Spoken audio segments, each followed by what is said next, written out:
All right, this is still an update on the black. Today can be well described as a Black Wednesday in the city of Auchi, Sacred Kingdom. And of course, here it's no longer news that a truck fully loaded with cement, whether it is a brake issue, we cannot tell, but what we can authoritatively bring you is that the mishap here is really, really terrible. A lot of people have been killed. We are trying to get an estimate, but no one seems to be able to get the figure.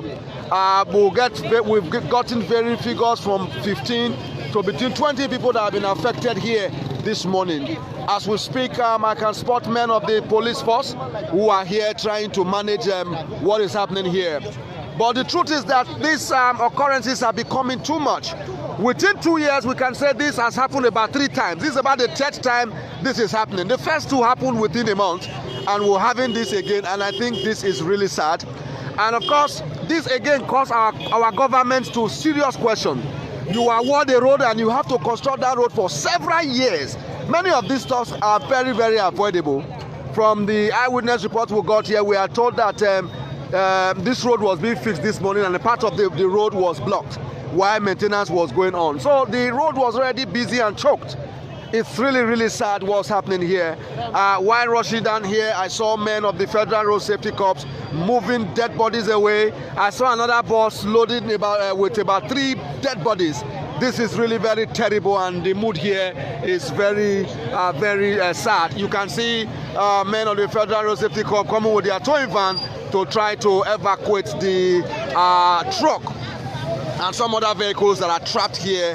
The tension here is high, and I think the policemen are also having it very difficult, finding it very difficult to control the crowd here, because those people whose family members are affected by this very dastard accident, this very bad accidents are here.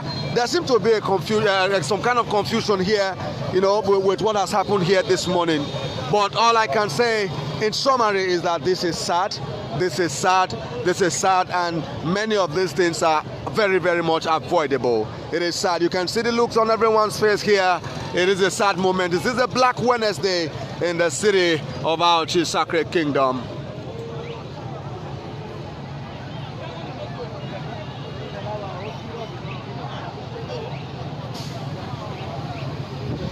Richie Adu Morgan, you're watching all the way from Russia.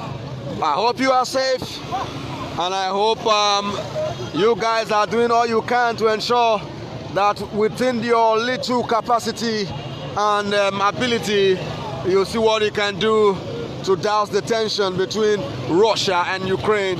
But here this morning, this is more than a war, and this is the war of corruption. This is the war of carelessness.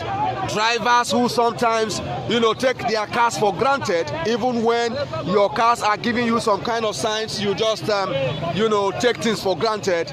This is the outcome of such negligence that is very common with our drivers.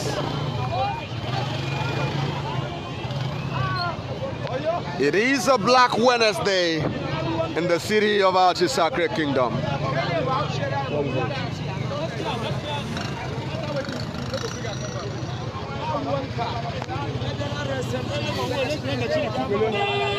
It is sad, I must say.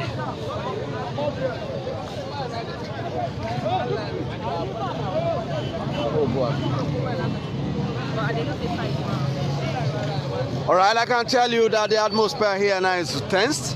The men of the police force are trying to, get this crowd out of this place so that this road can be cleared for other vehicular movement. But I can sense some kind of resistance coming from the men on the ground here. And so this is the much we can bring you for now. Thank you very much for following. We pray that those who made it out here alive, that are being hospitalized, as we are told, many have been rushed to several hospitals around here. It's our prayers that they are able. All the way from north, where they go to supply goods so for south, like cities like Auchi. Now for there, be say your fair break, you go jam many people won't be say they for market, including people when they drive Okada come go reach some students sef wey be say dey go school for Auchi Polytechnic. My people, this one so this matter so strong. This particular thing wey be say e happen so e dey very very heartbreaking. Make I play the video for una, make una watch the video.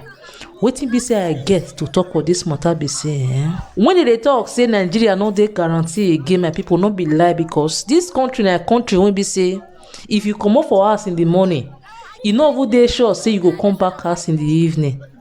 If not be accident, e go be armed robbery. If not be armed robbery, e go be kidnapping. If not be kidnapping kpakpa, e go be one thing or the other. Police brutality. Nothing wey be say this Nigeria never see to the extent wey be say we no even dey sure again of the way be say the country go even take better.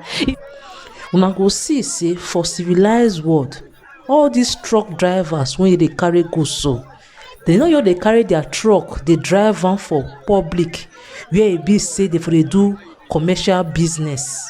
They get special road like bypass wey e be say government create for them, wey e be say they take dey drive pass. All the goods wey e be say they carry come so for any factory so they get special warehouse wey be say e dey for outskirts of the city, wey e be say the supermarket so or the company wey be say e dey direct to direct with consumers for public, so for cities wey be say e big or cities wey be say e small, so anytime when they wan go collect goods so they'll come need to go their warehouse wey be say e dey for outskirts of the city, and na small small van or buses that they use take go dey carry goods so dey enter inside town.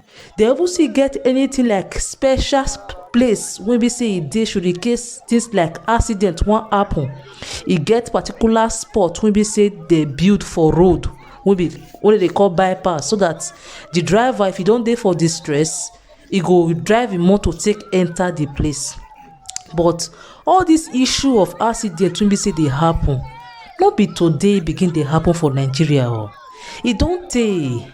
Is it that all these truck drivers, including all these bus driver or people wey be say dey drive all these commercial vehicles in general, is it that they no dey check their engine or their brake? They no dey do checkup before they enter road? Wetin dey happen? Sometimes sef some of all this brake engine oil wey dey sell for market so, many times sef na fake. You go see person wey be say e go market wan go buy engine oil, no know say na groundnut oil dey put for engine oil container. If that kind person now buy am now so put for e engine, shey you go think say everything dey okay until wey be say e don take a day for road.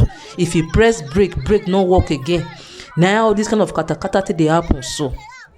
Another thing again wey be say I wan talk all this issue concerning health care wey be say dey for Nigeria, how far the Nigeria government take dey waka for inside? Normally if accident like this happen, first thing wey be say they go call na medical care centers wey they go take use ambulance take rush come the place wey they go fit take use to take carry these people so begin dey give them immediate medical care. But right now sef for Nigeria, I never see situation whereby person get accident, ambulance go come immediately. If ambulance even dey Nigeria sef we go thank God. But all these politicians, if na common headache they get, they go fly go abroad go do checkup.